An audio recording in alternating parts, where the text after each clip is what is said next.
Veja, lá em Gênesis capítulo 2, nós temos o homem criado, e é dito que havia duas árvores principais no jardim.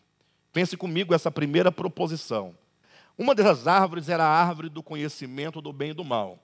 No âmbito da revelação, a árvore do conhecimento implica o momento em que o homem criado chegaria, na sua experiência, a ter as faculdades do seu entendimento, da sua cognição, abertos para o conhecimento.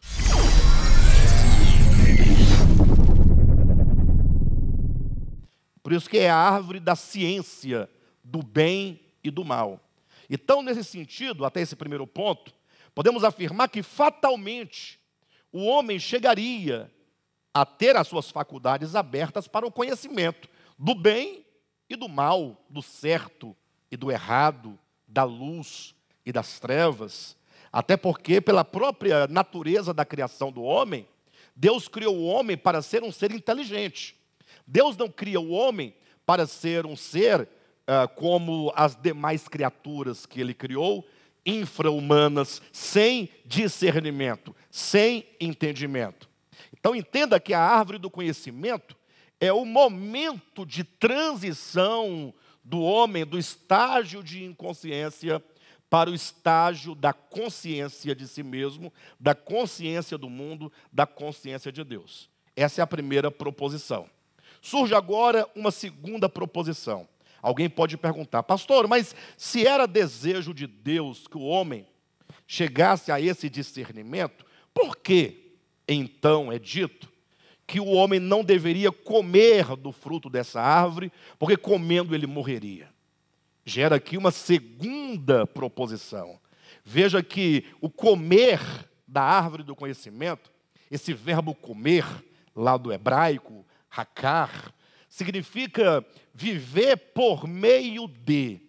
Seria mais ou menos como se Deus dissesse, ora, quando o homem atingisse o auge da sua cognição para discernir o bem ou o mal, se ele passasse a viver por meio do conhecimento, se ele fizer do seu conhecimento o seu braço forte, a sua fortaleza, fazer do seu entendimento, da sua capacidade de discernimento, o seu próprio caminho sem Deus, isso levaria o homem à morte.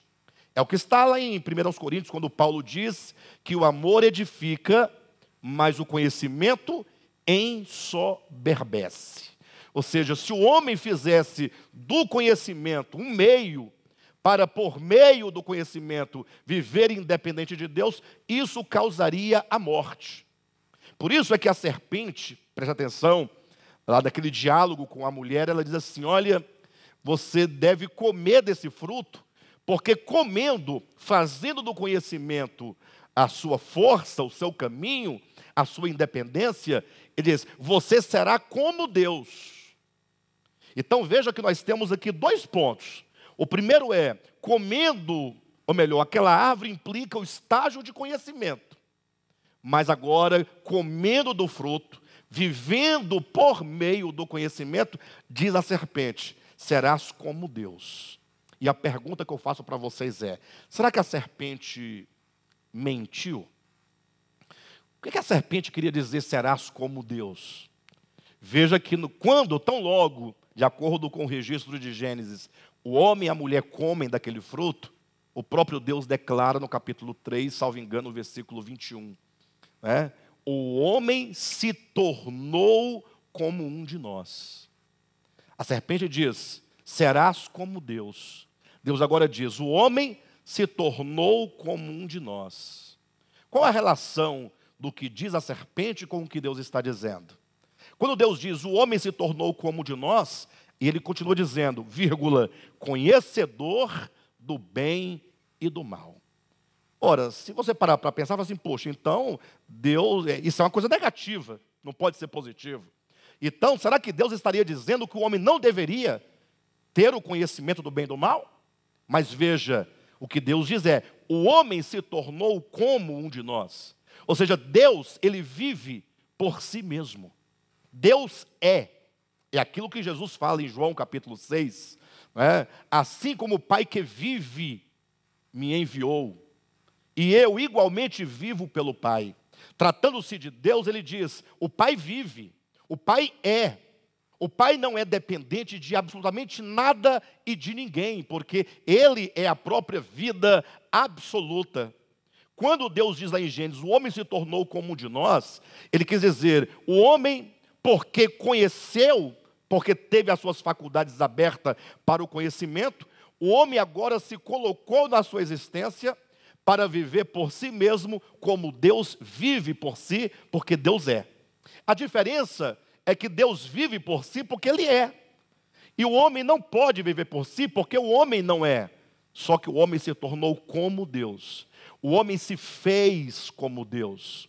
O homem, iludido por causa do seu conhecimento, ele agora se colocou em paridade com o divino.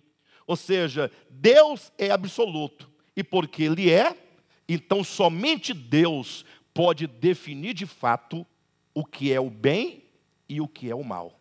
Quando o homem come da árvore do conhecimento, isto é, quando faz do conhecimento o instrumento por meio do qual ele vive, o alimento por meio do qual ele vive, agora o homem, presta atenção, sem Deus, ignorando Deus, ele próprio se faz o árbitro para definir o que é o bem e o que é o mal.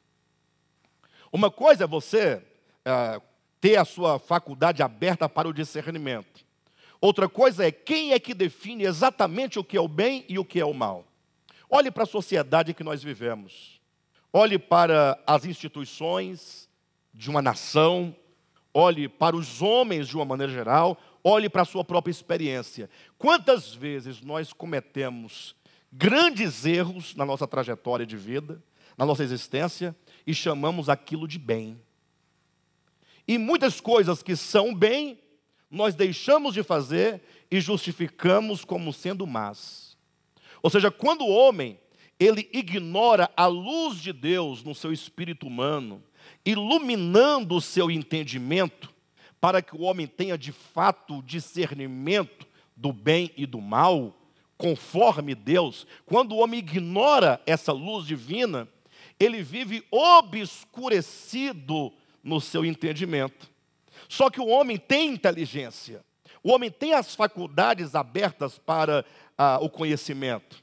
Só que é um conhecimento e é uma inteligência que, assim como a lamparina, que tem uma parte de baixo onde tem um azeite, que vai produzir a luz aqui na parte de cima, o homem deveria ou deve ter as suas faculdades, inteligência, consciência, coração, iluminadas ou iluminados pelo Logos divino, que é a suprema razão.